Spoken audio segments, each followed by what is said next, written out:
In today's video, I'm going to teach you how to fix the Shopify sold out issue. If you're managing an online store, there's nothing more frustrating than having products marked as sold out when you know you have plenty in stock. But don't worry, I'm here to guide you through the process of resolving this issue so you can keep those sales rolling in. First things first, let's head over to Shopify. Once you're logged in, you'll want to navigate to the products section. This is where you'll find a list of all the items you're selling in your store. Go ahead and select the product that's showing up as sold out. You'll be taken to a new page where you can view and edit all the details related to that particular product. Now, scroll down to the variants section. If your product comes in different sizes, colors, or styles, this is where each variant will be listed. Click on the variant that's showing as out of stock. This will allow you to make changes specifically to that variant's inventory. In the inventory section, you'll see a couple of important options. The first thing you can do is increase the quantity.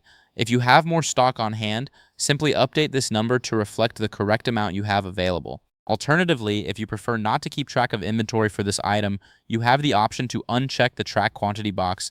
This will prevent the system from marking the item as sold out in the future. Next, it's crucial to ensure that your chosen location has stock available. If your inventory is spread across multiple locations, make sure the correct one is selected. This ensures that your store is accurately reflecting the stock levels at each of your locations. Another handy tip is to check the continue selling when out of stock option. This feature allows customers to keep purchasing the item even if the inventory count reaches 0. It's a great way to maintain sales momentum while you're restocking. Once you've made the necessary adjustments, don't forget to click Save. This will ensure all your changes are applied and your product will no longer appear as sold out. And there you have it. By following these simple steps, you can quickly and easily resolve any issues with products being mistakenly marked as sold out on Shopify. Keeping your inventory up to date is essential for a smooth-running store and happy customers.